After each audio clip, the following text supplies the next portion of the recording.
Welcome my dear students. দেখো, পশ্চিমবঙ্গ পুলিশের sub inspector পদে আনআর্মড এবং আর্ম ব্রাঞ্চে যে রিক্রুটমেন্টের নিয়োগ শুরু করেছিল 2024 সালে, তার সেই পরীক্ষার অ্যাডমিট কার্ড দিতে চলেছে গভর্নমেন্ট। আর সেটা হচ্ছে এক্সাম যেটা হবে সেটা প্রিলিমিনারি এক্সাম 12/10/2025-এ। আর অ্যাডমিট কার্ড পাওয়া যাবে 28/9/2025 তারিখ থেকে। ঠিক আছে, এটা পাওয়া যাবে পুলিশের ওয়েবসাইট থেকে পাওয়া যাবে। প্রার্থীদের অ্যাপ্লিকেশান, সিরিয়াল নম্বর এবং জন্ম তারিখ ইনপুট করে অ্যাডমিট কার্ড ডাউনলোড করতে পারবে।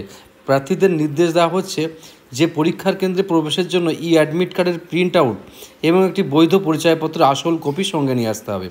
এবং প্রার্থীদের কঠোরভাবে সতর্ক করা হচ্ছে যাতে অ্যাডমিট কার্ডে বর্ণিত serial number 6 of important instruction, যেখানে কী কী নিয়ে আসতে হবে না নিয়ে আসতে হবে, টোটাল ব্যাপারটা কিন্তু ওখান থেকে তোমাকে জেনে নিতে হবে। তো সেটাও আমি তোমাদেরকে বলে দেবো। আর দেখো, প্রার্থীদের জানানো হচ্ছে তারা যেন অ্যাডমিট কার্ডে দেওয়া সমস্ত নির্দেশাবলী অনুসরণ করে। আর দেখো, এই যে HTTPS যেটা ওয়েবসাইট রয়েছে, এখানে গেলে তুমি সব কিছু পেয়ে যাবে। আর আমি দেখাবো সেটাও। তার আগে গুরুত্বপূর্ণ নির্দেশনা দেখো।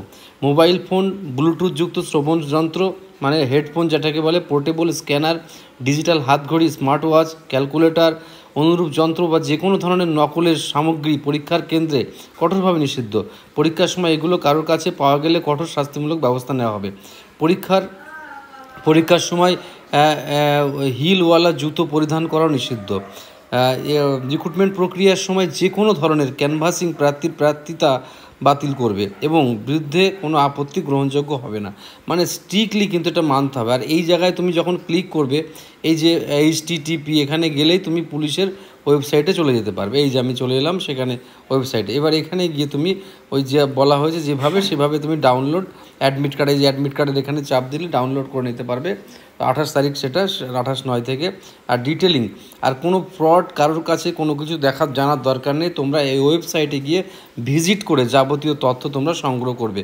অকারণে অন্য কোনো কারোর সহযোগিতা নেওয়ার কোনো দরকার নেই। ঠিক আছে, অ্যাজ ইউজুয়াল তোমরা, এটা খুব সাধারণ এবং সিম্পল ব্যাপার। এবার আসি প্রিপারেশান স্ট্র্যাটেজি।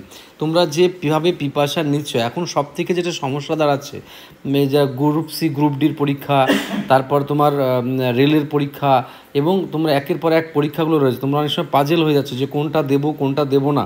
তো সব প্রিপারেশানের কিন্তু ধরন প্রায় কাছাকাছি। বেসিক টু অ্যাডভান্স যে সিস্টেম, সেটাতেই সবথেকে বেস্ট পারফর্ম করা যায়। তাই তোমরা যারা নতুন কোনো চাকরিতে জয়েন করবে বা পারফর্ম করতে আসো, তাদের আমার মনে হয় তাদের যে কাজটা করা উচিত, বেসিক টু অ্যাডভান্স এরকম কোনো সিস্টেমে পারফর্ম করে তাদের যাবতীয় পরীক্ষার পারফর্ম করা তাদের উচিত আর কি। ঠিক আছে, এটা আমার মনোভাব আমি জানালাম। আরও একটা কথা লাস্টলি আমি জানিয়ে রাখি, আমাদের এখানে এখন বিভিন্ন রকম সিস্টেমে বিভিন্ন ব্যাচ চলে। তোমরা 8820022385 নাম্বারে হোয়াটসঅ্যাপে তোমরা তোমাদের ডিটেলস যা জানার জানতে পারো। ঠিক আছে, তো best of luck my dear students. আজকে এখানেই বিগ এন্ড করছি। তোমরা খুব ভালো